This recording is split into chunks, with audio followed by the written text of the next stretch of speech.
zlonamerni koji će ti reći da je pretenciozno, nekako je prirodno da ti budeš gost u biblioteci Milutin Bojić, ali sad 2016. To će biti, nećeš više biti gost, nego će biti kao domaći. Tako je.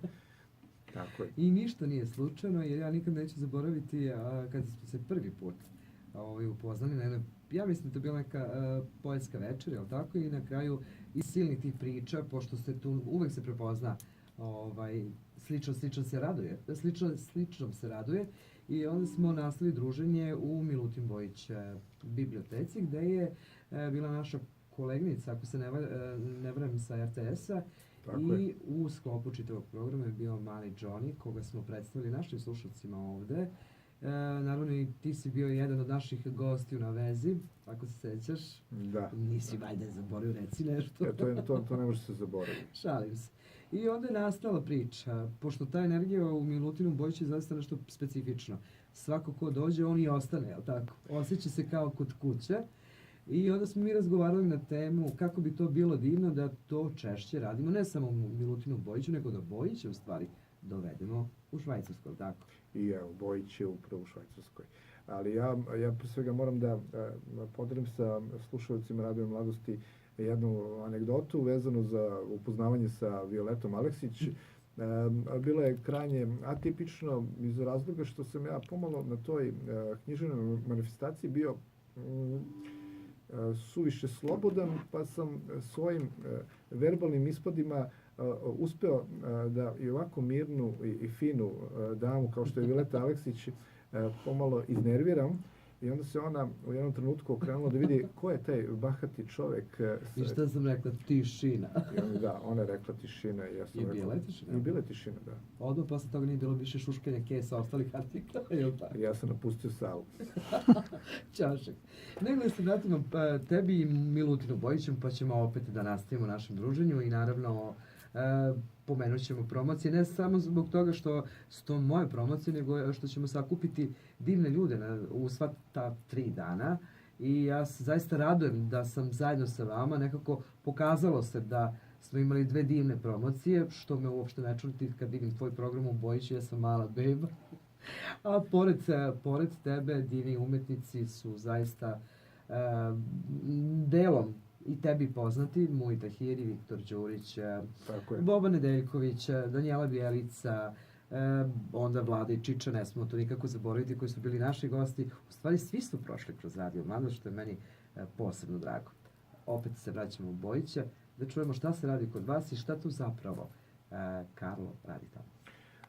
Pre nego što negde ukrenem priču o biblioteci Milutin Bojić i mom poslu u biblioteci, ja bih morao da negde napomenem tu prvu promociju Violete Aleksić u biblioteci.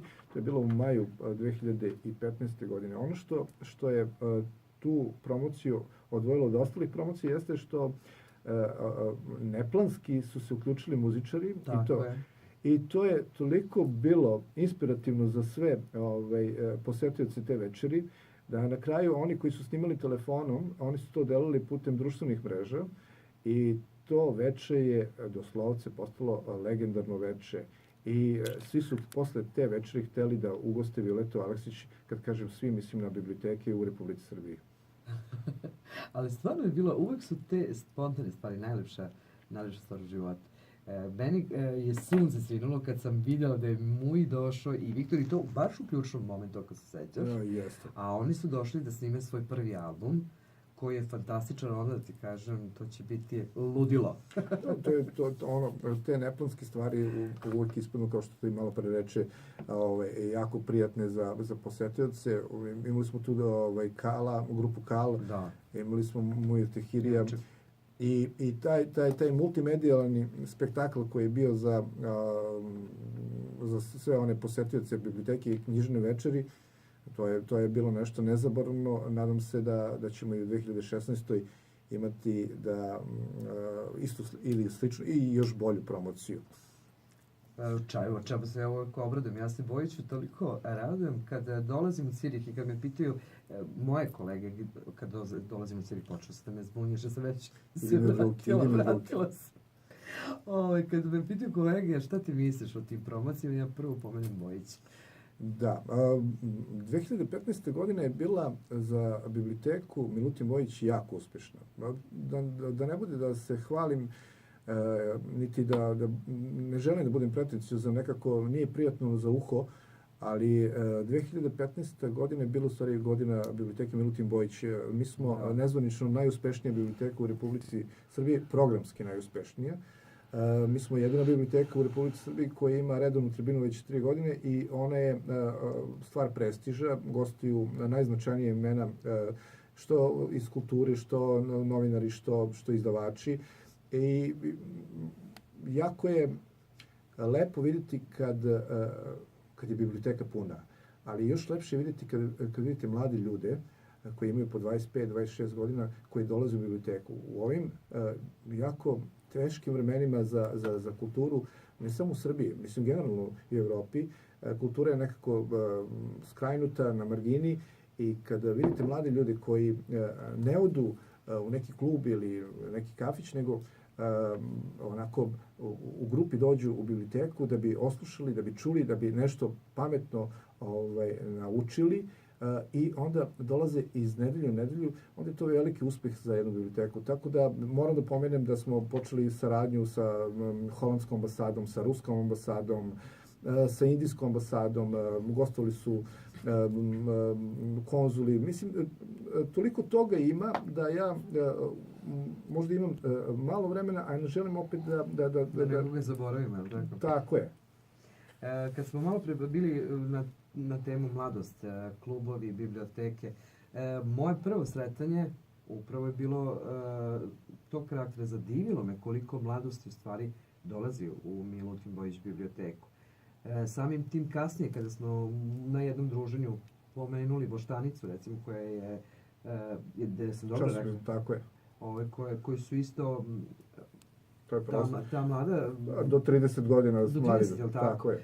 Ti mladi ljudi su recimo to osmislili, napravili, neko je mora da pomogne i ko je to prvi predstavio? Milutin Bojić. Da, mi negde imamo saradnju sa Filološkim fakultetom u Beogradu, imamo saradnju sa Filozofskim fakultetom, studenti dolaze, drže svoje književne kulturne večeri, insistiramo na tome da dolaze mladi ljudi, nekako dajemo im prostor, jer kad neko kaže, pa eto, biblioteke su prazne ili sve manje posetilaca, knjižne večeri su prazne, pa ne, to je stvar volje, stvar želje, stvar upornosti, rada i onda imate jednu situaciju da biblioteka tokom meseca, evo sad za jedan banalan primjer, u oktobru biblioteka Milutin Bojić imala 11 programa, u novembru 11, u decembru 10. Tako da kad pogledate i kad posetite biblioteku Milutin Bojić imate utisak da je to više kulturni centar nego biblioteka. Tačno. Ja se sjećam kad je Karl pomenuo, meni je žao što nisam pre došao ovde, jer ovde treba dolaziti i pričati na sva usta o ovoj atmosferi. Tu se čuje i dobra muzika i može se sresti pokoji akademika, kao što si malo rekao. Jeste, da. I deca koje dolaze ponovo tu, to je najbitnije. Gospodin Vladeta Jerotić je bio čak 3 puta u biblioteci Milutin Bojić poslednje 3 godine. Velika čast za nas. Kako da ne. Uzimajući u obzir da on ima apsolutni kredibilitet u intelektualnom svetu Srbije, onda kada neko takav dođe i to ponovi više puta, onda je to jedna pohvala za nas. Ali moram da kažem sad, da ne bude, ja tebi Vojvodi ti meni zardade, činjenice govore da ti to zaista jako dobro radiš. Dobro si ono, šta je tajna? Crvenim, nema veze. Šta je tajna? To si ti meni radio Bojić, sad da se vrati loptica. Šta je tajna? Kako ti to radiš? Je li ima neki koncept ili se to zaista spontano desi na licu mesta? Postoji koncept, ništa nije slučajno. Postala je ta jedna želja da biblioteke ožive. Godinama unazad su ljudi govorili kako biblioteke polako izumiru, To si rekao malo. kako nema više ni čitalaca, kako je sve manji, u stvari Tako je. jako malo interesovanja za programe u bibliotekama.